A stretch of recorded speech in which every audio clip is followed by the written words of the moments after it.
প্রথমত ওনারা যেটা আমাদেরকে বলেছেন যে ওনারা চাচ্ছেন যে ইলেকশনের পরে যে ওনারা আমাদের মধ্যে আমাদের সম্পর্কটা তারা আরো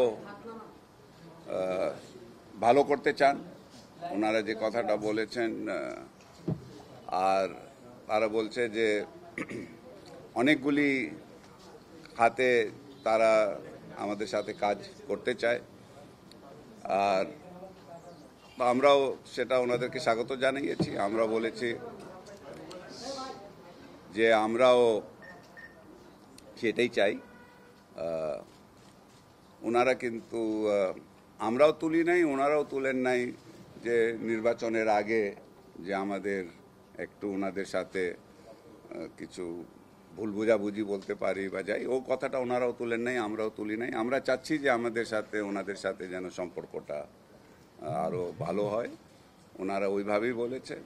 উনি যে কথাটা বলেছেন ইংরেজিতে, যে কথাটা বলেছেন that we want to rebuild the trust, সেটাই হলো আমার মনে হয় খুবই যেটা ওনার মোস্ট ইম্পর্টেন্ট যে কথাটা বলছি, we want to rebuild the trust.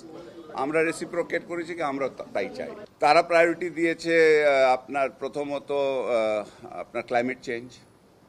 তারা বলছে আপনাদের সাথে আমাদের যে ক্লাইমেটের সম্বন্ধে আছে সমস্যা, এটাতে তারা কাজ আমাদের সাথে করতে চায়। কালকে আপনি জানেন আমাদের পরিবেশ মন্ত্রী মহোদয়ের সাথে ওনার দেখা ওনারা করবেন।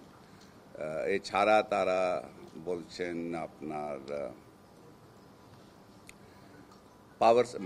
পাওয়ার সেক্টরে তারা চাচ্ছে যে তারা খুব কিন যে ভুটান, নেপাল, ভারত এর সাথে বাংলাদেশের যে আমাদের রিজনাল একটা আপনার বিদ্যুতের তারা কানেক্টিভিটি চায়। সেটার জন্য তারা বলছে যে আমরা চাই যে আপনারা, তো আমরা বলেছি যে আমরা তো 40 মেগাওয়াট নেপাল থেকে হাইড্রো পাওয়ার শুরু করেছি, ভারতের মাধ্যমে এটা আসবে। তো ওটা শুনে ওনারা খুব খুশি হইলেন, বললেন এখন এটাকে উপরে যদি বিল্ড আপ করে এটাকে আরও মানে তাদের একটা রিজনাল পাওয়ার যদি আমরা বিদ্যুতের আমরা যদি এখানে করতে পারি তাহলে তারা সেটা চাচ্ছিল।